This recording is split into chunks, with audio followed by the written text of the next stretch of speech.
എല്ലാവർക്കും നമസ്കാരം. എന്തായാലും കാര്യമായിട്ട് ആരും ഓൺലൈനിൽ ഉണ്ടാവില്ല എന്ന് വിചാരിക്കണു. കാരണം നാട്ടില് സമയം ഒരുപാട് ലേറ്റാണ്. എല്ലാവരും ചിലപ്പോൾ ജോലിയൊക്കെ കഴിഞ്ഞ് ഉറങ്ങിക്കാണും എന്ന് തോന്നുന്നു. ഇനി അഥവാ ആരെങ്കിലും ഓൺലൈനിൽ ഉണ്ടെങ്കിൽ വന്നാൽ ഒരുപാട് സന്തോഷം. ഞാൻ നിങ്ങളുടെ മുൻപിൽ, കാരണം ഈ സമയത്ത് തന്നെ എന്തിനാ പിന്നെ ലൈവ് എന്ന് ചോദിച്ചാൽ എനിക്ക് ഒഴിവുള്ളപ്പോഴല്ലേ പറയാൻ പറ്റുള്ളൂ, അല്ലെങ്കിൽ എൻ്റെ ഫ്രീ ടൈമിലല്ലേ അപ്പോൾ എനിക്ക് പറയാൻ പറ്റുള്ളൂ. അപ്പോൾ അതുകൊണ്ട് ഞാൻ പറയുന്നു, നിങ്ങളെല്ലാവരും തിരക്കൊഴിഞ്ഞു വരുന്ന സമയത്ത് കേൾക്കും, സപ്പോർട്ട് ചെയ്യും, ഷെയർ ചെയ്യും എന്നുള്ള വിശ്വാസത്തോട് കൂടിയിട്ടാണ് ഞാൻ പറയുന്നത്. ഈ ഒരു വീഡിയോ കണ്ടപ്പോൾ എനിക്കതിന് രണ്ട് വാക്ക് തിരിച്ച് മറുപടി പറയാതിരിക്കാനും തോന്നിയില്ല. കാരണം പറയുന്നത് ഒരു പടുവിഡ്ഢിയാണ്. അവൻ ഈ അഖിലാണ്ട ലോക ബ്രഹ്മാണ്ടത്തിലുണ്ടാവില്ല ഇവനെ പോലെ ഒരു പടുവിഡ്ഢി. ഇത് ഏതാണ് ഈ വേട്ടാവളിയെന്നും എനിക്കറിയില്ല.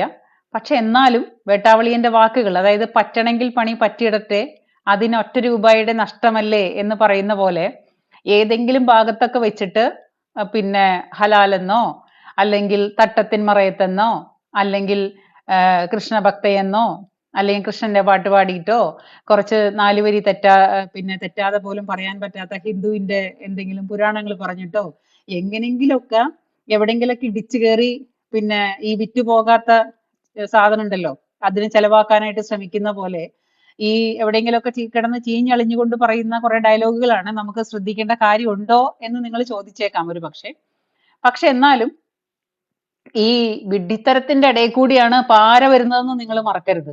അപ്പൊ അതുകൊണ്ട് ആദ്യം ഞാൻ നിങ്ങളെ ഒരു വീഡിയോ കാണിക്കാം. ആ വീഡിയോ നിങ്ങളൊന്ന് കേട്ടു നോക്കണം. നമുക്ക് പടിപടിയായിട്ട് ഞാനത് പറയാം. അപ്പൊ വീഡിയോ ഒന്ന് ഒരു സെക്കൻഡ്. ഓ എന്റെ പൊന്നെ, ഇത്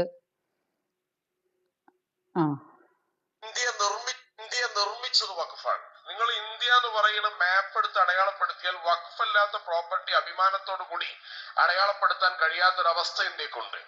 നിങ്ങളൊരു ഇന്ത്യയുടെ ടൂർ സംഘടിപ്പിക്കും. ആ ടൂർ സംഘടിപ്പിച്ചാൽ നിങ്ങൾ അടയാളപ്പെടുത്തുന്ന സ്ഥലങ്ങളൊക്കെ വഖഫാണ്. വഖഫ് ഇന്ത്യ ലോകത്തിന് മുന്നിൽ ഡിസൈൻ ചെയ്തത് വഖഫ് എന്ന് പറയുന്ന സംവിധാനമാണ്. ലോകത്ത് ഇസ്ലാം കൂട്ടുകാരെ, ഹായ് മോഹൻജി, സുഖമായിട്ടിരിക്കുന്നോ? മോഹൻജി മാത്രമേ ഉള്ളൂ ഓൺലൈനിൽ, വേറെ ആരാ ഉള്ളത്? പവിത്രൻ സാർ ഉണ്ട് തോന്നുന്നു. പവിത്ര സാഗർ, നമസ്തേ. അപ്പൊ ഇന്ന് വളരെ വലിയൊരു നല്ലൊരു തമാശ കേൾക്കാനായിട്ടാണ് എല്ലാവരും റെഡി ആയിക്കോളൂ. കാരണം ഈ ഒരു വേട്ടാവളിയന്റെ വർത്തമാനം കേട്ടില്ലേ? ഭാരതം എന്നതിനെ ഡിസൈൻ ചെയ്തത് തന്നെ വഖഫ് ആണെന്നാണ് പറയുന്നത്. വഖഫ് ഭാരതം ഡിസൈൻ ചെയ്തത് വഖഫാണ്.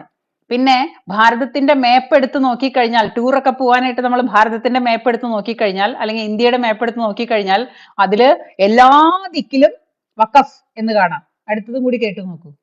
നാഗരികതയുടെ ഏറ്റവും വലിയ സവിശേഷത വഖഫാണ്. കാരണം ഇസ്ലാം ഒരു ജീവിത വ്യവസ്ഥയാണ്. ഇസ്ലാമിൽ അഖീദയുണ്ട്, ശരീഅത്തുണ്ട്. ആ ശരീഅത്തിന് 6 ലക്ഷ്യങ്ങൾ അടിസ്ഥാനങ്ങളുണ്ട്. ഈ 6 ലക്ഷ്യം അടിസ്ഥാനങ്ങളിൽ 5 അടിസ്ഥാനങ്ങളെയും ലോകത്ത് നിലനിർത്തുന്നതിൽ വഖഫിന് വലിയ പങ്കുണ്ട്. മതസംരക്ഷണം, അതായത് ശരീഅത്തും പിന്നെ വേറെന്തോ ഒരു മാങ്ങാത്തൊലിയും കൂടെ പറഞ്ഞു. അങ്ങനെ ഒരു മാങ്ങാത്തൊലിയും തേങ്ങാക്കൊലയും കൂടിയിട്ടാണ് ഈ പറയുന്ന ഈ സംഗതി വഖഫ് നിലനിൽക്കുന്നത്. അപ്പൊ ആ തേങ്ങാക്കൊലയും മാങ്ങാത്തൊലിയും കൂടി വഖഫിൽ നിലനിൽക്കുമ്പോ വഖഫാണ് നമ്മളുടെ സംസ്കാരത്തിനെ എന്താ പറയാ ഡിസൈൻ ചെയ്ത് നമ്മുടെ മുമ്പിലേക്ക് കൊണ്ടുവരുന്നത്. അപ്പൊ നമ്മുടെ ഇന്ത്യൻ സംസ്കാരത്തിനെ, അതായത് 5000 വർഷങ്ങളെക്കാൾ കൂടുതൽ, 5000 വർഷം ഞാൻ വെറുതെ ഒരു കമ്മതി പറയുന്നതാണ്, 5000 വർഷങ്ങളെക്കാൾ കൂടുതൽ പഴക്കമുള്ള സനാതന സംസ്കാരവും ഭാരതവും ഇവിടെ നിലനിൽക്കുമ്പോ ഇവിടെ വെറും 1400 5000 1400 പോയാൽ എത്രയാണ്? എന്റെ പൊന്നു സഹോദരന്മാരെ സഹോദരിമാരെ, നിങ്ങൾ എല്ലാവരും കൂടിയിട്ട് എനിക്കൊന്ന് പറഞ്ഞു തരേണ്ട ഒരു കാര്യമാണ്. വെറും 1400 വർഷങ്ങൾ മാത്രം പഴക്കമുള്ള ഇസ്ലാം മതം, അതായത് തുടങ്ങിയിട്ട്, അതായത് മുഹമ്മദ് നബിയുടെ സംതിങ് എന്തോ ഈ സംഗതികളൊക്കെ തുടങ്ങിയിട്ടുള്ള ആ ഒരു കാര്യം ഞാൻ പറയുന്നത് വെറും 1400 വർഷമേ. അതായത് മുഹമ്മദ് നബി എന്ന് പറയുന്ന സംഗതി തന്നെ ഇവിടെ അങ്ങനെ ഒരു സംഗതി ഉണ്ടായി എന്നുള്ളത് കേൾക്കുന്നതിന് നമുക്കിപ്പോ ഇന്ന് വിക്കിപീഡിയയിലോ അല്ലെങ്കിൽ യൂട്യൂബിലോ എവിടെ അടിച്ചു നോക്കിയാലും നമുക്ക് സംഗതി അറിയാൻ പറ്റും ഈസി ആയിട്ട്. നമ്മുടെ വിരൽത്തുമ്പത്താണ് കാര്യം. ആ സംഗതി അടിച്ചു നോക്കുമ്പോൾ കാണിക്കുന്നത് 1400 വർഷങ്ങൾ മാത്രം പഴക്കമുള്ളൂ.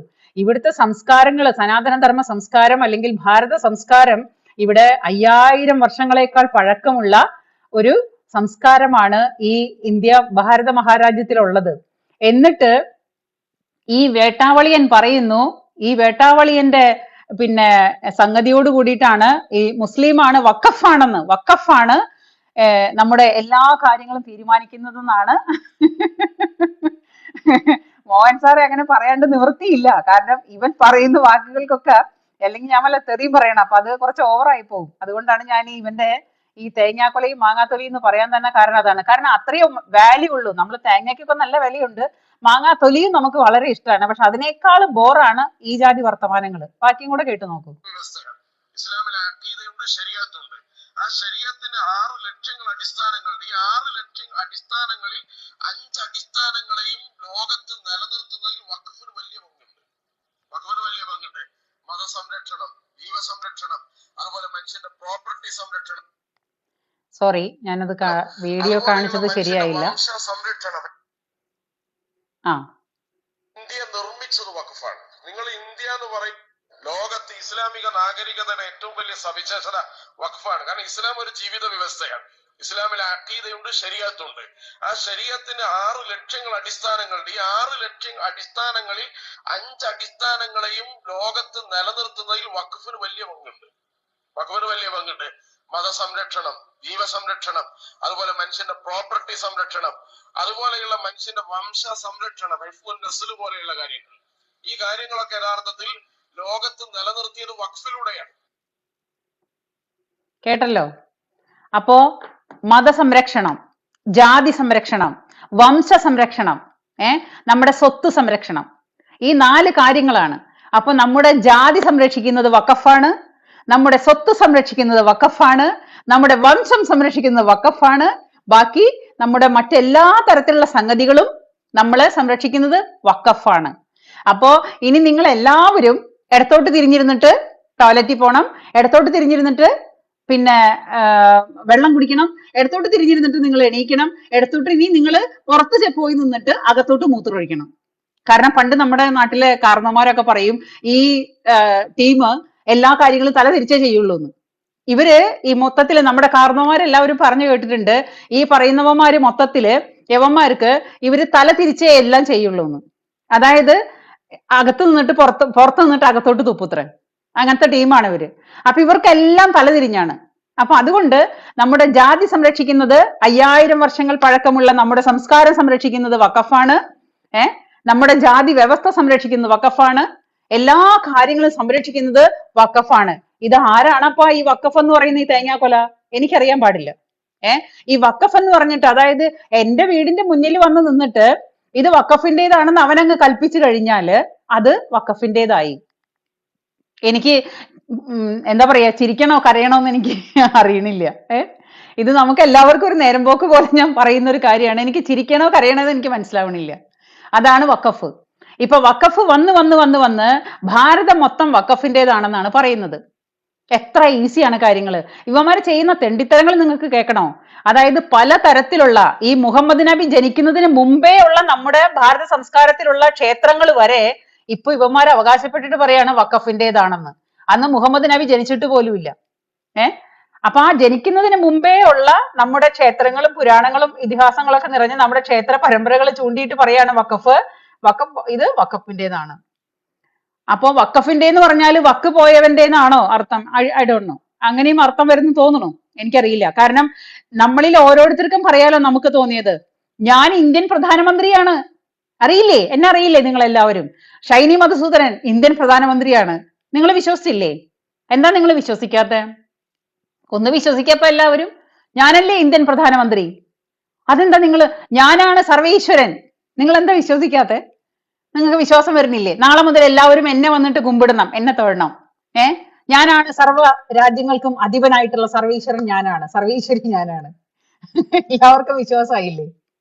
ഇതേ ജാതി വിഡ്ഢിത്തങ്ങൾ മുഴുവനും വിളമ്പിയിട്ട് ഈ വംശ നിലനിർത്തുന്നത് എവരാണെന്നാ പറയുന്നത്. അപ്പൊ അതുകൊണ്ടായിരിക്കും വംശം നിലനിർത്തുന്നതിന് പകരമായിട്ടായിരിക്കാം ഇവന്റെ കിതാബിൽ എഴുതി വെച്ചിരിക്കുന്നത് എന്ത്? അമുസ്ലിങ്ങള് ഈ രാജ്യത്ത് ഉണ്ടാവാൻ പാടില്ല. അമുസ്ലിം ഉണ്ടായിക്കഴിഞ്ഞാൽ അവനെ, അതായത് നമ്മുടെ എന്താണ് പുള്ളിക്കാരന്റെ പേര്, മറ്റേ ദേവാലയങ്ങൾക്ക് അമ്പലത്തിന് 10 രൂപ 50 രൂപ കൊടുത്തു കഴിഞ്ഞാൽ വേശ്യാലയത്തിന് കൊടുക്കുന്നതിന് തുല്യമാണെന്ന് പറയുന്ന ഒരു ചങ്ങായി ഉണ്ടല്ലോ, എനിക്ക് പേര് ഓർമ്മ വരുന്നില്ല, ഒന്ന് ആരെങ്കിലും ഓർമ്മയുണ്ടെങ്കിൽ ഒന്ന് മെൻഷൻ ചെയ്യേ. മോഹൻ സാറിന് ഓർമ്മയുണ്ടോ? മറ്റേ പറയില്ലേ, അതായത് ശരിയ നിയമം പിന്നെ വെച്ചിട്ട് ശരിയ, ഇവന്റെ ഇപ്പൊ പറഞ്ഞല്ലോ 2 നിയമങ്ങളുണ്ട് വഖഫിനെന്ന്, അതിലെ ഒരു നിയമമാണ് ശരിയ. അപ്പൊ ആ ശരീഅത്ത് നിയമം വച്ചിട്ട് മുഹമ്മദ് നബി ഒരു മനുഷ്യന്റെ 100 മനുഷ്യന്റെ തല അരിയുന്നുണ്ടെങ്കിൽ, അയാൾ പറയുന്ന സ്റ്റൈലിൽ ഞാൻ പറയുന്നത് കേട്ടോ, ഞാൻ ഒരിക്കലും അങ്ങനെ പറയുന്നില്ലേ, അങ്ങനെ ഒരു വീഡിയോ ഞാൻ കാണാൻ ഇടയായിട്ടുണ്ട്. അപ്പോ അയാളുടെ രീതിയിൽ അയാളുടെ പേരൊന്ന് മെൻഷൻ ചെയ്യണമെങ്കിൽ വലിയ ഉപകാരമായിരുന്നു, ഞാൻ പേര് മറന്നുപോയി. അപ്പോ 100 മനുഷ്യരുടെ തല മുഹമ്മദ് നബി അരിയാണെന്നുണ്ടെങ്കിൽ, നബി അരിയാണെന്നുണ്ടെങ്കിൽ അത് പുണ്യമാണ്. നമ്മളെ പോലുള്ള ജീവനും പിന്നെ ചോരയും നീരൊക്കെയുള്ള മനുഷ്യരുണ്ടല്ലോ, ഈ പറയുന്ന മനുഷ്യരെ പിടിച്ചിട്ട് അവന്റെ തല 100 പേരുടെ അരിയുന്നുണ്ടെങ്കിൽ അത് പുണ്യമാണ് എന്നാണ് ഇവരുടെ സംസ്കാരത്തിലും ഇവരുടെ കിതാബിലും പറയുന്നത്. അത് ആരായാലും കുഴപ്പമില്ല. അത് അമുസ്ലിം ആണെന്നുണ്ടെങ്കിൽ ബാലുശ്ശേരി എന്ത് ബാലുശ്ശേരിയാണ്, മുഴുവൻ പേരും പറയും, അയാളുടെ പേര് എനിക്ക് ഓർമ്മയില്ല. അപ്പോ ഈ ബാലുശ്ശേരി പറയണതാണ് 100 പേരുടെ തല നബി അരിയുന്നുണ്ടെങ്കിൽ ആ അരിയുന്നത് പുണ്യമാണ് എന്നാണ് പറയുന്നത്. ഇതാണ് കിതാബിൽ പഠിപ്പിക്കുന്നത്. അത് മാത്രല്ല, ആ അരിയുന്നത് അമുസ്ലിം ആണെങ്കിൽ അവന് സ്വർഗം കിട്ടും. സ്വർഗത്തിലെ 72 ഹൂറിമാരും, പിന്നെ ഹൂറിമാര് പിന്നെ അവിടെ നിന്ന് അങ്ങോട്ട് ചെന്ന് കഴിഞ്ഞാൽ കാണിക്കുന്ന പരിപാടികളൊന്നും ഇവിടെ പറയാൻ കൊള്ളില്ല, അതുകൊണ്ട് ഞാൻ പറയുന്നില്ല. അപ്പൊ അതുപോലത്തെ അമുസ്ലിങ്ങളെ, അതായത് സ്വന്തം സഹോദരരായിട്ട് നമ്മള് വാഴുന്ന നമ്മളുടെ കൂട്ടത്തിലുള്ള മനുഷ്യരെ കണ്ടു കഴിഞ്ഞാൽ അവരെ കൊന്നു കഴിഞ്ഞാല് സ്വർഗമാണ് നിങ്ങളെ കാത്തിരിക്കുന്നത്. Mujahid Balussery, yes, thank you Pavithran. അപ്പൊ മുജാഹിദ് ബാലുശ്ശേരി സാർ പറയുന്നതാണ് എന്ത്, 100 മനുഷ്യന്റെ തല അരിയുന്നുണ്ടെങ്കിൽ അരിയുന്നത് നബി അരിയുന്നത് പുണ്യമാണ്. എങ്ങനെയുണ്ട്? സൂപ്പർ അല്ലേ? അത് ഒരു വശത്ത്. പിന്നെ ഈ വഖഫിന്റേതെന്ന് പറയുന്ന സംഗതികൾ, പല മനുഷ്യരുടെയും സ്വത്തുവകകൾ ഇപ്പോ യവന്മാര് കൈ ചൂണ്ടി പറഞ്ഞിട്ട് ആ സ്വത്തുവകകളൊക്കെ അവരുടെയാണെന്ന് വഖഫ് പറഞ്ഞു കഴിഞ്ഞാൽ പിന്നെ അവരങ്ങ് പോയിട്ട് കേസ് കൊടുക്കുകയാണ്. വഖഫ് കയറി കേസ് കൊടുക്കുകയാണ്, നാളെ നിങ്ങളുടെ പ്രോപ്പർട്ടിക്കും വരാം. കൊണ്ടുപോയിട്ട് കേസ് കൊടുത്തിട്ട് വഖഫിന്റെ എന്ന് പറയുമ്പോൾ പിന്നീട് ആ പ്രോപ്പർട്ടി ക്രയവിക്രയം ചെയ്യാനോ അത് മറ്റുള്ളവർക്ക് കൈമാറാനോ അതിൽ എന്തെങ്കിലും ഒരു കാര്യങ്ങൾക്ക് നടക്കാനോ 10 രൂപ ലോൺ പോലും കിട്ടില്ല. അതാണ് ഇവർ ചെയ്യുന്ന തെണ്ടിത്തരം, വേറൊന്ന്. വഖഫിന്റെയാണ്. ഇതെല്ലാം പറയാനും കാണിക്കാനും ചെയ്യാനുമുള്ള അധികാരം, മുഴുവനായിട്ടുള്ള അധികാരം ആരാ കൊടുത്തത്? നമ്മുടെ കോൺഗ്രസിന്റെ അധികാരത്തിലിരിക്കുന്ന സർക്കാരാണ് ഈ പറയുന്ന ഇവർക്ക് ഇത്രയും വലിയ അധികാരം ഉണ്ടാക്കി കൊടുത്തത് വഖഫിന്. വഖഫ് കൈ ചൂണ്ടിയതെല്ലാം വഖഫിന്റേതാണ്. അതായത് കാരുണ്യമാണ്. അതെ, നബി അരിയുന്നുണ്ടെങ്കിൽ അത് കാരുണ്യമാണ്. കാരുണ്യം. ഒരാളുടെ കഴുത്ത് മുറിക്കുന്നതേ, ഒരാളുടെ കഴുത്തരിയുന്നതേ, 100 പേരുടെ കഴുത്തരിയുന്നതേ കാരുണ്യമാണെന്നൊക്കെ പറഞ്ഞ ഈ ജാതി പൊട്ടത്തരങ്ങൾ പറയുമ്പോ ഇവരുടെ വർഗത്തിൽ പോലും ഒരാൾ മുന്നോട്ട് വന്നിട്ട് അതല്ല ശരി, അല്ലെങ്കിൽ അത് എന്തുകൊണ്ടാണെന്ന് അങ്ങനെ പറയുന്നുണ്ടോ? നമ്മുടെ ജാമിദ ടീച്ചറൊക്കെ പറയുന്നത് കറക്റ്റ് ആണ്. ജാമിദ ടീച്ചർ നമ്മുടെ പിന്നെ ആരിഫ് ഹുസൈനെ പോലുള്ള അദ്ദേഹത്തിനെ പോലുള്ള മനുഷ്യരൊക്കെ പറയുന്നുണ്ട്, ഈ പല കാര്യങ്ങളും തുറന്നു പറയുന്നുണ്ട് നമ്മുടെ മുമ്പിൽ. പക്ഷെ ഓൾമോസ്റ്റ് ഒരു മുസ്ലിം വിഭാഗങ്ങൾ മുഴുവനും വന്ന് എന്തെങ്കിലും ഒരു കൂട്ടർ വന്നിട്ട് നമ്മളോട് പറയുന്നുണ്ടോ ഈ പറയുന്നതെല്ലാം പൊട്ടത്തരങ്ങളാണെന്ന്? പറയുന്നുണ്ടോ? ഇല്ല. മൗനം സമ്മതം. മൗനം വിദ്വാനും വിഡ്ഢിക്കും ഭൂഷണമാണ്. അതിൽ ഏതാണ് വിഭാഗം എന്ന് എനിക്ക് മനസ്സിലായില്ല. അതാണ് ഇവരുടെ വർഗം. നമുക്ക് നമ്മുടെ കേരളത്തിൽ ചിന്തിച്ചാൽ അറിയാം, നമ്മുടെ ചേരമാൻ പെരുമാളിന്റെ സമയത്താണ് ഇവര് ഇപ്പൊ ഏറ്റവും പഴക്കമുള്ള പള്ളി, ആദ്യത്തെ പള്ളി, പഴക്കമുള്ള പള്ളി എന്നല്ല, നമ്മുടെ കേരളത്തിലെ ആദ്യത്തെ മുസ്ലിം പള്ളി ചേരമാൻ പള്ളിയാണ്. ഈ ചേരമാൻ പള്ളിയുടെ അവിടുത്തെ പെരുമാള് പിന്നെ എന്താ പറയാ, ചേരമാൻ പെരുമാളിന്റെ സമയത്താണ് ഇവര് കച്ചവടത്തിന് വേണ്ടി വരുന്നതും. ഇവർ ആദ്യമായിട്ട് 7-ാം നൂറ്റാണ്ടിൽ നമ്മുടെ നാട്ടിൽ ഇവർ വരുന്നത് ആക്രമണത്തിന്റെ സ്വഭാവമായിട്ടാണ്. അന്നും അതന്നെയാണ് കയ്യിലിരിപ്പ്, ഇന്നും അതിനേക്കാൾ ഇരട്ടിയാണെന്ന് മാത്രം. അക്രമിയുടെ സ്വഭാവത്തിലാണ് നമ്മുടെ നാട്ടിലേക്ക് വരുന്നത്. എന്നിട്ട് നമ്മുടെ പണ്ട് രാജ്യം വാണിരുന്ന മണ്ടൻ വിഡ്ഢി ശിരോമണി രാജാക്കന്മാര് കൊണ്ട് എടുത്തു വെച്ച് മടിയിൽ വെച്ച് പാലും പഴവും കൊടുത്ത് പെങ്ങളെ കെട്ടിച്ചു കൊടുത്ത് അതിൽ മക്കളെ ഉണ്ടാക്കി കൊടുത്ത് നമുക്ക് അമ്പലം കെട്ടാനുള്ള ആ വസ്തുവകകളും അതിന്റെ മണ്ണും കല്ലും മരവും തടിയും എല്ലാം എടുത്തു കൊടുത്ത് കാശും കൊടുത്തിട്ടാണ് ഈ ഒട്ടകത്തിനെ എടുത്ത് ചേരമാൻ പെരുമാൾ എടുത്ത് മടിയിൽ വെച്ചത്. എന്തോ പണ്ടെങ്ങാണ്ട് അംബിക തമ്പുരാട്ടി എങ്ങാണ്ട് കല്യാണം കഴിച്ചു കൊടുത്തിട്ടാണ് കൊടുങ്ങല്ലൂര് ആദ്യത്തെ ചേരമാൻ പള്ളി അവിടെ കൊടുങ്ങല്ലൂരാണ്. ഇത് ജീവിച്ചിരിക്കുന്ന സ്മാരകങ്ങളാണ് ഞാൻ ഈ പറയുന്നത്. അല്ലാണ്ട് എനിക്ക് നുണ പറയേണ്ട കാര്യമൊന്നുമില്ല. ഈ പിന്നെ വേട്ടാവളിയന്മാര് പറയുന്ന പോലെ നമുക്ക് പറയേണ്ട കാര്യമില്ല. നമ്മൾ ചരിത്രമാണ് പറയുന്നത്. ഈ അംബിക തമ്പുരാട്ടി കല്യാണം കഴിച്ചു കൊടുത്തിട്ട് അതിലുണ്ടായ ആ അംബിക തമ്പുരാട്ടിക്കും കൂടെ കല്യാണം കഴിച്ചവനും കൂടി ഉണ്ടായ ആദ്യത്തെ ഫാമിലി ഒരു ഹിന്ദു ഫാമിലിയാണ്. ഇവന്മാരാണ് ഇപ്പൊ കിടന്നിട്ട് മൊത്തം ഞങ്ങളുടെയാണെന്ന് പറയുന്നത്. അപ്പൊ നമ്മുടെ പൂർവികര് ചെയ്തു കൂട്ടിയ പൊട്ടത്തരങ്ങളുടെയും മതേതരത്വത്തിന്റെയും വിഡ്ഢിത്തരത്തിന്റെയും ഭാരമാണ് നമ്മൾ ഇന്ന് ചുമക്കുന്നത്. നമ്മള് അതായത് ഈ ഒരുപാടായി കഴിഞ്ഞാല് ഇല്ലാണ്ടാവും എന്ന് പറയില്ലേ, അതേ അവസ്ഥ തന്നെയാണ്. ഇവരങ്ങോട്ട് മഹാമനസ്കത കാണിച്ചിട്ട് വലിച്ചു വച്ചതിന്റെ ഫലമാണ്. അതായത് ഈ മുസ്ലിം എന്ന് പറയുന്ന ഒട്ടകത്തിന് ഇടം കൊടുത്തതിന്റെ ഭാഗമായിട്ടാണ് ഇന്നത്തെ തലമുറയടക്കം ഇവന്മാരുടെ വാളുകൾക്കും ഇവന്മാരുടെ അക്രമങ്ങൾക്കും അനീതികൾക്കും എന്താ പറയാ വശംവദരായി. ചിലവര് കൊല്ലുന്നു, ചിലവരെ എന്താ പറയാ പാതി ജീവനായിട്ട് ജീവിക്കുന്നു. നമ്മുടെ ജോസഫ് മാഷെ പോലുള്ള മനുഷ്യരൊക്കെ ഇന്ന് പാതി ജീവനായിട്ട് ജീവിക്കുന്ന രക്തസാക്ഷിയാണ് നമ്മുടെ മുമ്പില്. അപ്പോ നമ്മുടെ നാട്ടിൽ വന്നിട്ട് നമ്മുടെ നാട് ഭരിച്ചിരുന്ന രാജാക്കന്മാർക്ക് മതേതരത്വം പൂത്തുലഞ്ഞപ്പോ മതേതരം പൂത്തുലഞ്ഞതിൽ നിന്നുണ്ടായ ആ മഹാമനസ്കതയില് ദാനം കൊടുത്തതാണ് നിങ്ങളുടെ ജീവിതം. അങ്ങനെ ദാനം കൊടുത്ത് വലിഞ്ഞു കയറി വന്ന നമ്മുടെ നാട്ടില് വരത്തന്മാരായിട്ട് വലിഞ്ഞു കയറി വന്ന എവരാണ്? ഞാൻ പറയുന്നത് കൂട്ടണ്ട, നിങ്ങൾ എവിടെയെങ്കിലും അടിച്ചു നോക്ക്, യൂട്യൂബിലോ വിക്കിപീഡിയയിലോ അല്ലെങ്കിൽ മറ്റിപ്പം വാട്സാപ്പിൽ മെറ്റ എന്ന് പറയുന്ന ഒരു സംഭവം ഉണ്ട്. ജസ്റ്റ് അതിലൊന്ന് പിന്നെ സെർച്ച് ചെയ്താൽ മതി, അന്നേരം വരും ഈ പറയുന്ന ചരിത്രങ്ങളെല്ലാം. അപ്പോ 10,000 വർഷങ്ങൾ കണക്കില്ല. സനാതന ധർമ്മ സംസ്കാരത്തിന് എത്രയാണെന്ന് ചോദിച്ചാൽ കണക്കില്ല. അത്രയും കണക്കില്ലാത്ത വർഷങ്ങളുള്ള സംസ്കാരം ഇവിടെ നിലനിൽക്കുമ്പോ ഈ 1400 വർഷം മാത്രം പഴക്കമുള്ള വിശ്വാസങ്ങൾ ഇവിടെ വന്നിട്ട് ഈ തേങ്ങാക്കൊലയാണ് ഈ ലോകത്തിലെ ഏറ്റവും വലിയ സംഗതി എന്ന് പറയുന്ന ഈ വേട്ടാവളിയന്മാരോടൊക്കെ ഒരു മറുപടി പറഞ്ഞില്ലെങ്കിൽ യവനങ്ങ് കത്തിക്കേറും. അതുകൊണ്ടാണ് ഞാൻ ഇതിന് മറുപടി പറഞ്ഞത്. അപ്പൊ നമ്മുടെ പൂർവികർ കൊടുത്ത ഭിക്ഷ കിടക്കാൻ ഇടം കൊടുത്തു, കഴിക്കാൻ ഫുഡ് കൊടുത്തു, ഉണ്ടാക്കാൻ പള്ളി കൊടുത്തു, അത് മക്കളെ ഉണ്ടാക്കാൻ പെണ്ണിനെയും കൊടുത്തു, പണവും കൊടുത്തു.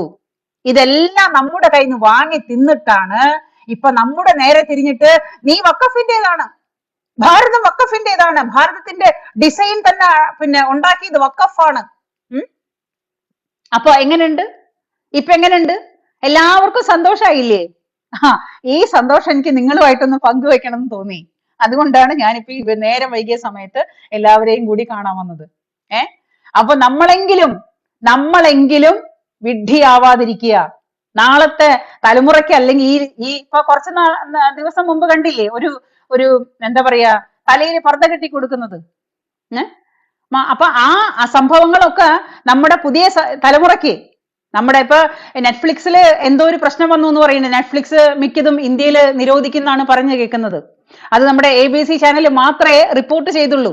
ഇപ്പൊ നമ്മുടെ നാട്ടിലെ മലയാള മാമ ചാനലുകൾ മുഴുവനും ഒന്നായിട്ട് പണത്തിന്റെ പുറകെ പോകുന്ന അവസ്ഥയാണ്. അപ്പൊ ഈ നാലാംകിട മാമ ചാനലുകളൊക്കെ പറയാത്ത ഒരു സംഗതിയാണ്. ഇപ്പൊ ABC ന്യൂസിൽ നോക്കണം കാര്യങ്ങളുടെ സത്യാവസ്ഥ അറിയാനായിട്ട്. അപ്പോ നിങ്ങൾ എല്ലാവരും എന്തായാലും എന്റെ സഹോദരങ്ങളെ എല്ലാവരും അത് തന്നെ ആയിരിക്കും കാണുന്നുണ്ടാവുക. എന്നാലും ഞാൻ സ്പെഷ്യലി നിങ്ങളോടൊന്ന് പറയുന്നു, ABC ചാനൽ കാണണം. ഇന്ന് നമ്മുടെ നാട്ടിൽ നടക്കുന്ന തോന്നിവാസങ്ങൾ മുഴുവനും അതിന്റെ നിജസ്ഥിതി അറിയാനും സത്യാവസ്ഥ അറിയാനായിട്ടും. അപ്പൊ അതിനകത്ത് പറയുന്നുണ്ട് നെറ്റ്ഫ്ലിക്സ് നിരോധിക്കാൻ പോവുകയാണ്. കാര്യം എന്താ വെച്ചാല് നെറ്റ്ഫ്ലിക്സില് ഇവര് ഒരു പണ്ട് നമ്മുടെ വിമാനം റാഞ്ചി ഉണ്ടല്ലോ, ആ വിമാനത്തിന്റെ നമ്പർ ഞാൻ മറന്നുപോയി. ആ വിമാനം റാഞ്ചിയത് അത് തീവ്രവാദികളാണ്, മുസ്ലിം തീവ്രവാദികളാൽ റാഞ്ചപ്പെട്ട ഒരു വിമാനമാണത്. നമ്മുടെ എന്താ പറയാ വാജ്പേയി സർക്കാർ ഭരിക്കുന്ന സമയത്ത്. അപ്പൊ ആ വിമാനം റാഞ്ചിയത് മുഴുവനും മുസ്ലിം തീവ്രവാദികളാണ്. പക്ഷേ ഇവര് അതെന്താക്കിന്നറിയോ? ഹിന്ദു നാമധാരികളുടെ പേരാക്കി. എന്തോ ശങ്കർ എന്നോ അങ്ങനെ മറ്റെന്തോ അങ്ങനെയുള്ള ഹിന്ദു നാമധാരികളാണ് വിമാനം റാഞ്ചി എന്നുള്ള പേര് മാറ്റിയിട്ട് അത് ഒരു സീരീസ് ആയിട്ട് ഇറക്കിയിട്ട് അത് നെറ്റ്ഫ്ലിക്സിൽ ഓടിക്കൊണ്ടിരിക്കുകയാണ്. അപ്പൊ ഇനി വരുന്ന പുതിയ തലമുറ ഇത് കാണുമ്പോൾ ഒരു 10 വർഷത്തിന് അല്ലെങ്കിൽ ഒരു 10-15 വർഷത്തിന് അടുത്ത തലമുറ വരുമ്പോൾ അവര് ഈ സീരീസ് കാണുമ്പോ അവരെന്താ ചിന്തിക്കുക? അയ്യോ, ഈ ഹിന്ദുക്കൾ ഇത്രയും തീവ്രവാദികളായിരുന്നോ? അപ്പൊ അതിനു വേണ്ടിയിട്ട് മനഃപൂർവ്വം കൊടുത്തിരിക്കുന്ന ആ പേര് മാറ്റിയിട്ട്, അതായത് അത് വിമാനം റാഞ്ചിയ ആൾക്കാരുടെ പേര് കൊടുത്തൂടെ? അത് മുസ്ലിം നാമധാരികളാണ്. അപ്പൊ ആ പേര് കൊടുക്കുന്നില്ല. പകരം ഹിന്ദു നാമധേയം വെച്ചിട്ടാണ് അവർ ഈ പരിപാടി ചെയ്തിട്ടുള്ളത്. അങ്ങനെ നെറ്റ്ഫ്ലിക്സിന്റെ പേരിൽ ഒരു കംപ്ലൈന്റ് ഇറങ്ങിയിട്ട് ഞാൻ കഴിഞ്ഞ ദിവസം കേട്ടായിരുന്നു ABC-യില്. അപ്പൊ എവിടെ നോക്കിയാലും, അതുപോലെ നമ്മുടെ നാട്ടിൽ മുഴുവനും ഭയങ്കര ഒരു തിട്ടൂരം ഇറക്കി, ഹലാൽ ഹലാൽ, എവിടെ നോക്കിയാലും ഹലാല്, നിങ്ങൾ ഹലാല് തിന്നാ മതി. ചേടാ, നീ ഹലാല് നീ ഉണ്ടാക്കി നീ തിന്ന്, നിന്റെ കളത്തിലിട്ട് വേവിക്ക്, നീ തന്നെ തിന്ന്, ഞങ്ങളെ കൊണ്ട് തീറ്റിക്കണം എന്താ ഇത്ര നിർബന്ധം? എന്തെങ്കിലും നിർബന്ധമുണ്ടോ? അങ്ങനെ ഒരു തിട്ടൂരം ഇറക്കി കഴിഞ്ഞാല് അത് തിന്നാൻ നിങ്ങളുടെ മതാചാര പ്രകാരം നിങ്ങൾക്ക് തിന്നുന്നതിലും മതം, പിന്നെ ടോയ്ലറ്റിൽ പോകുന്നതിലും മതം, വസ്ത്രം ധരിക്കുന്നതിലും മതം, നടക്കുന്നതിലും മതം, ഇരിക്കുന്നതിലും മതം, എല്ലാത്തിലും നിങ്ങൾക്ക് മതമാണെങ്കിൽ നിങ്ങൾ അതങ്ങ് ചെയ്യേ, നമ്മളെ വെറുതെ വിട്. നമുക്ക് മതമല്ല, മനുഷ്യനാണ് വലുത് എന്നാണ് നമ്മൾ പഠിച്ചത്.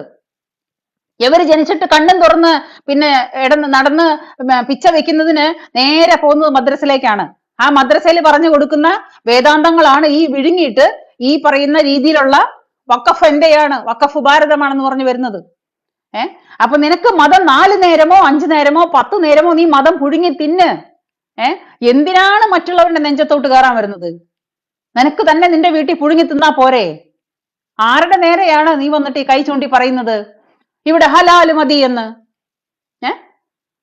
അപ്പൊ ഹലാൽ ഉണ്ടാക്കണമെങ്കിൽ നീ നിന്റെ വീട്ടിലിട്ട് ഉണ്ടാക്ക്, എന്നിട്ട് തിന്ന്. നമ്മുടെ വീട്ടിലോ നമ്മുടെ അടുക്കളയിലോ വന്നിട്ട് ഹലാല് വേവിക്കാൻ മെനക്കെടണ്ട.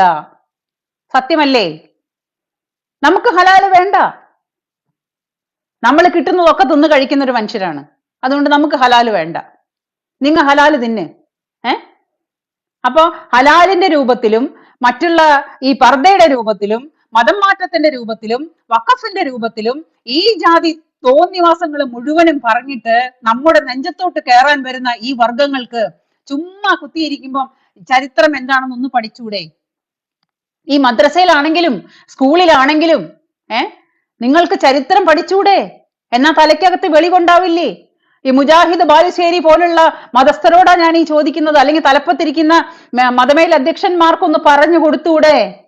ഈ കാളകൂട വിഷങ്ങളുടെ തലയിലോട്ട് പിന്നെ ഇതാണ് മക്കളെ നമ്മുടെ ചരിത്രം, 1400 വർഷം പഴക്കേ നമുക്കുള്ളൂ, അതിന്റെ അപ്പുറത്തോട്ട് നമുക്കില്ല. ആകെ മൊത്തം മരിച്ചു കൂട്ടിക്കഴിഞ്ഞാൽ 1400 വർഷമേ ഉള്ളൂ. ബാക്കി ഇവിടെ മനുഷ്യരുണ്ടായിട്ടും മനുഷ്യർ സംസാരിക്കാൻ തുടങ്ങിയിട്ടും അവരുടെ സംസ്കാരത്തിനും 10,000-ന് മുകളിൽ വർഷങ്ങൾ പഴക്കമുണ്ട്. എന്നിട്ടും പറഞ്ഞ ഞമ്മന്റെ ആൾക്കാർക്ക് ഇതൊന്നും മനസ്സിലാവൂല. ഞമ്മന്റെ ആൾക്കാർ പിന്നെയും ഞമ്മക്ക് ശരിയെ വേണം. ഇപ്പം ലണ്ടനിൽ ഞാനിപ്പം പിന്നെന്താ പറയാ UK എന്ന് ലണ്ടനിൽ നിന്നാ സംസാരിക്കുന്നത്. ഇവിടെ എന്താണ് ബഹളം? ജീവിക്കാൻ വഴിയില്ലാണ്ട് ജീവൻ കഴിക്കാനായിട്ട് ഭക്ഷണവും കിടക്കാനായിട്ട് ഇടവും കൊടുത്തിട്ട് ഇവിടേക്ക് എങ്ങനെങ്കിലും ജീവിച്ചോട്ടെ എന്ന് പറഞ്ഞിട്ട് കയറി വന്നിട്ട് ഇവിടെ കുറെ വർഗങ്ങളുണ്ട്. ഇപ്പൊ വന്നിട്ട് ഇവിടെ കിടന്ന് ഇവിടെ ശരീഅത്ത് വേണം, ഞമ്മന്റെ നിയമം വേണം, ഞമ്മന്റെ ശരീഅത്ത് നടപ്പാക്കണം. അതാണ് ഇപ്പൊ ഇവിടുത്തെ ആവശ്യം. അതാണ് ഇവിടെ കിടന്ന് നടക്കുന്നത്. ശരീഅത്ത് വേണം. ഓസ്ട്രേലിയ, ജർമ്മനി, ലണ്ടൻ, അമേരിക്ക, എവിടെയാണ് ബഹളമില്ലാത്തത്? എവിടെ നോക്കിയാലും ബഹളമാണ്. എന്താ വേണ്ടത്? ശരീഅത്ത് വേണം, ഹലാല് വേണം, ഞമ്മന്റെ മതം വേണം. ഞമ്മക്ക് കിടക്കുമ്പോ മതം, ഇരിക്കുമ്പോ മതം, പിന്നെ തിന്നുമ്പോ മതം, ടോയ്ലറ്റിൽ പോകുമ്പോ മതം, എവിടെ നോക്കിയാലും മതം മാത്രം മതി. മതമാണ്, മതം തിന്നാണ് ജീവിക്കുന്നത്. മനസ്സിലാവുന്നുണ്ടോ? അപ്പൊ നമ്മുടെ പുതിയ തലമുറയെങ്കിലും ഇവിടെ ജീവിച്ചു പോവാൻ സമാധാനത്തോടുകൂടി ജീവിക്കുന്നുള്ളത് എനിക്ക് ഒരു വിശ്വാസവും തോന്നുന്നില്ല. ഈ നിലയ്ക്കാണ് കാര്യങ്ങളുടെ പോക്കുന്നുണ്ടെങ്കിൽ. കാരണം ഭാരതം ഉണ്ടായത് വഖഫിന്റേതാണ്, ഭാരതം മൊത്തം വഖഫിന്റേതാണെന്നാ പറയുന്നത്. എങ്ങനെ ഇരിക്കണം? എനിക്കിത് കേട്ടിട്ട് തിരിയാണ് വരുന്നത്. എനിക്കൊരു സീരിയസ് ആയിട്ട് ഒന്നും തോന്നുന്നില്ല. കാരണം എന്താ വെച്ചാല് സത്യസന്ധമായത് എന്താണോ അതിവിടെ നിലനിൽക്കും. അത് ആര് നശിപ്പിക്കാൻ നോക്കിയാലും കാര്യമില്ല.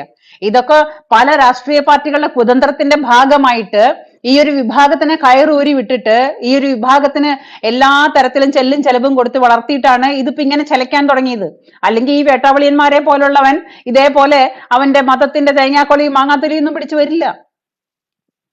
മനസ്സിലാവുന്നുണ്ടോ? അപ്പോ കേന്ദ്ര സർക്കാർ വഖഫിന് എന്തായാലും കൃത്യമായ മറുപടികൾ കൊടുക്കുന്നുണ്ട്. വഖഫ് ഭാരതമാണോ ഉണ്ടാക്കിയത് അതോ ഭാരതം വഖഫിനെയാണോ ഉണ്ടാക്കിയെന്നുള്ളത് വക്ക് പോയവന് കുറച്ച് കഴിയുമ്പോഴേക്കും മനസ്സിലാവും. അത് അധികം താമസിയാണ്ട് മനസ്സിലാവും. അപ്പൊ നമ്മള് ഈ ഓരോ കാര്യങ്ങൾക്കും നിങ്ങളെ കൊണ്ടാവുന്ന രീതിയിൽ നിങ്ങളും പറയണം, പ്രതികരിക്കണം. ഈ പ്രതികരണ ശേഷി നഷ്ടപ്പെട്ട് കഴിഞ്ഞാൽ പിന്നെ നമ്മൾ ഇതൊന്നും പറഞ്ഞിട്ട് കാര്യമില്ല. നമ്മുടെ ഇരിക്കുന്നിടത്ത് വരെ ചൂണ്ടി വന്നിട്ട് ഇവന്മാര് പറയും ഇത് വഖഫിന്റെയാ, ഒഴിഞ്ഞോ, ഒഴിവാവ്. ഏ പല സ്ഥലങ്ങളിലും ഒരു ഗ്രാമങ്ങളെ ഒരു ഗ്രാമത്തിൽ മൊത്തം അത് വഖഫിന്റെ ഗ്രാമമാണ് ഒഴിയാൻ പറഞ്ഞെന്ന് പറഞ്ഞില്ലേ? എന്ന പോലെ നമ്മുടെ വീടിന്റെ തൊട്ടപ്പുറത്ത് താമസിക്കുന്ന നമ്മുടെ കൂട്ടുകാരനായിട്ട് നമ്മുടെ കൂടെ നടിച്ചു നടക്കുന്ന അവൻ നാളെ വന്നിട്ട് നമ്മളോട് പറയും ഇത് വഖഫിന്റെയാണ്, നിങ്ങൾ ഒഴി, ഇത് യമ്മന്റെയാ. അപ്പൊ നമ്മൾ എന്ത് ചെയ്യും? അപ്പൊ നമ്മളെ തവിട് കൊടുത്ത് മേടിച്ചതാ, നമ്മൾ രണ്ടാം കൂടിയാ. 10,000 വർഷം പഴക്കമുള്ള ഭാരത സംസ്കാരം നമ്മൾ രണ്ടാം കൂടി. ഇന്നലെ കയറി വന്നവൻ ഏതോ ഒരു ചേരമാൻ പെരുമാളിന്റെ ദയാ വായ്പയോട് കൂടിയിട്ട് അവന്റെ പൈസയും അവര് കൊടുത്ത പെണ്ണും മണ്ണും എല്ലാം മേടിച്ച് തിന്നിട്ട് അവിടുന്ന് ജനിപ്പിച്ച് ഉണ്ണികളെ ഉണ്ടാക്കിയിട്ട് ആ ഉണ്ണികളാണ് ഇപ്പൊ എഴുന്നേറ്റ് നിന്ന് പറയുന്നത് ഇത് ഞമ്മന്റെയാ. അപ്പോ ഒട്ടകത്തിന് ഇടം കൊടുത്ത പോലെയാ നമ്മൾ പുറത്ത്. ഏത് രാജ്യത്തിലെ ഇല്ലാത്തത്? ഞാൻ ഈ ജോലി ചെയ്യുന്ന ഈ രാജ്യത്ത് എന്താണ് എന്നും ബഹളാണ്, സമാധാനത്തോടുകൂടി ജീവിക്കാൻ പറ്റണില്ല. ഏത് രാജ്യങ്ങളിലാ ഇല്ലാത്തത്? ഉണ്ടെങ്കിൽ നിങ്ങൾ പറ. എന്താണ് എന്നിട്ട് ഇതുകൊണ്ടൊരു നേട്ടം? എന്താണ് ഇതുകൊണ്ടൊരു നേട്ടം? ഈ ദിവസം പ്രതി പുതിയ പുതിയ കഥകൾ ഉണ്ടാക്കിയിട്ട് എന്താണ് നേട്ടം? അപ്പോ എല്ലാവരും ഒന്ന് കരുതിയിരിക്കുക. എല്ലാവരും ഈ കൂതറ രാഷ്ട്രീയക്കാരുണ്ടാക്കി വെച്ച നിയമങ്ങൾ മുഴുവനും നമുക്ക് തന്നെ പാരയായിട്ട് വരും. കാരണം അവന്മാർക്ക് വലിയ കുഴപ്പമൊന്നുമില്ല. കാരണം അവര് അമേരിക്കയ്ക്കോ ഇംഗ്ലണ്ടിലേക്കോ ജർമ്മനിയിലേക്കോ എവിടേക്കെങ്കിലും ഒക്കെ അവര് ചേക്കേറി പോവും. കോടികളും കൊണ്ട്, നമ്മളെ പറ്റിച്ചുണ്ടാക്കിയ കോടികളും കൊണ്ട് അവരെവിടേക്കെങ്കിലും ഒക്കെ ചേക്കേറി പോവും. നമ്മൾ സാധാരണക്കാരായ മനുഷ്യർ 5 സെന്റോ 10 സെന്റോ 15 സെന്റോ ഒരു ഭൂമിയും അതിലൊരു വീടും വെച്ച് ഒരു മനുഷ്യന്റെ ജീവിതകാലം മുഴുവനും പണിയെടുത്തിട്ട് വേണം ഒരു വീടുണ്ടാവാനായിട്ട്. ആ വീടും വെച്ചിട്ട് അതിൽ താമസിക്കുമ്പോൾ നാളെ വേറൊരുത്തം കയറി വന്നിട്ട് പറയുന്നത് വഖഫിന്റെയാണ്, ഒഴി ഒഴി ഒഴി. അല്ലെങ്കിൽ അവൻ പോയി കോടതിയിൽ പോവുക. പിന്നെ നമ്മുടെ ഭൂമി നമുക്ക് വിൽക്കാനും പറ്റില്ല, കൊടുക്കാനും പറ്റില്ല, കൈമാറാനും പറ്റില്ല, ഒന്നും ചെയ്യാൻ പറ്റില്ല. ഒരു 10 പൈസ ലോണ് പോലും ഒരു ബാങ്ക് തരില്ല. അതാണ് വക്ക് പോയത്. അപ്പൊ വക്ക് പോയവരെ സൂക്ഷിക്കുക. എല്ലാവരും വന്നിട്ട് നാളെ പറയും വക്ക് പോയതാണ് വഖഫിന്റേതാണ്, വക്ക് പോയതെല്ലാം വഖഫിന്റേതാണ്. അപ്പൊ അതുകൊണ്ട് എല്ലാ കൂട്ടുകാരും ബി കെയർഫുൾ. അവരവരുടേതായ രീതിയിൽ പരമാവധി പല്ലും നഖവും ഉപയോഗിച്ചിട്ട് നമ്മള് ഇതിനെല്ലാം കൂടെ എന്താ പറയാ നേരിട്ടാൽ നമുക്ക് നാളെ ചത്തുപോകുന്നവരെ ഇവിടെ ജീവിക്കാം. അല്ലാത്ത പക്ഷം കുറുക്കൻ പറഞ്ഞതാണ് എനിക്ക് ഓർമ്മ വരുന്നത്. അതായത് കുറുക്കൻ ഏതൊരു കാട്ടിൽ പോയിട്ടേ കാഷ്ടിക്കാനിരുന്നപ്പോഴ് കുറുക്കന്റെ ചന്തിയില് ഈ തുമ്പ കടിച്ചുത്രേ. തുമ്പ എന്ന് പറഞ്ഞാൽ ഞങ്ങളുടെ തൃശ്ശൂർ നാട്ടില് കൊടുത്തുവ ഒരു ചൊറിയുന്ന ഒരു തരം ചെടി ഉണ്ടല്ലോ. അപ്പൊ കുറുക്കൻ പിന്നെ ചന്തി ഇങ്ങനെ ചൊറിഞ്ഞപ്പോ നോക്കിയപ്പോ ഒരു ചെറിയ ചെടി, ഒരു കുഞ്ഞു ചെടി, അതിന്റെ ഇല തൊട്ടപ്പോഴാണ് കുറുക്കന് പിന്നെ ബാക്കിൽ ഭയങ്കര ചൊറിച്ചില്, സഹിക്കാൻ പറ്റാത്ത ചൊറിച്ചില്. അപ്പൊ കുറുക്കൻ തിരിഞ്ഞു നോക്കിയിട്ട് പറഞ്ഞു, എന്റെ പൊന്നെ, ഈ മരാവുമ്പോ ലോകം നഹി നിഹി എന്ന് പറഞ്ഞ പോലെ ഈ വക്കഫായി വരുന്ന കാലത്ത് ഈ ലോകം നഹി നിഹി, ഭാരതം നഹി നിഹി. അത്രേ എനിക്ക് നിങ്ങളോട് പറയാനുള്ളൂ. അപ്പോ ഈ വൈകിയ സമയത്തും എന്നെ കേട്ട എല്ലാവർക്കും ഒരുപാട് നന്ദി, ഒരുപാട് സന്തോഷം. എല്ലാവരും സന്തോഷമായിട്ടിരിക്കുക, സുഖമായിട്ടിരിക്കുക. എല്ലാവർക്കും വിനായക ചതുർത്ഥി ആശംസകൾ. അയ്യോ തെറ്റിപ്പോയി, മിത്ത് ആശംസകൾ, മിത്ത് ചതുർത്ഥി ആശംസകൾ. ഓക്കെ. അപ്പൊ ശരി, good night everybody. Thank you. Bye bye.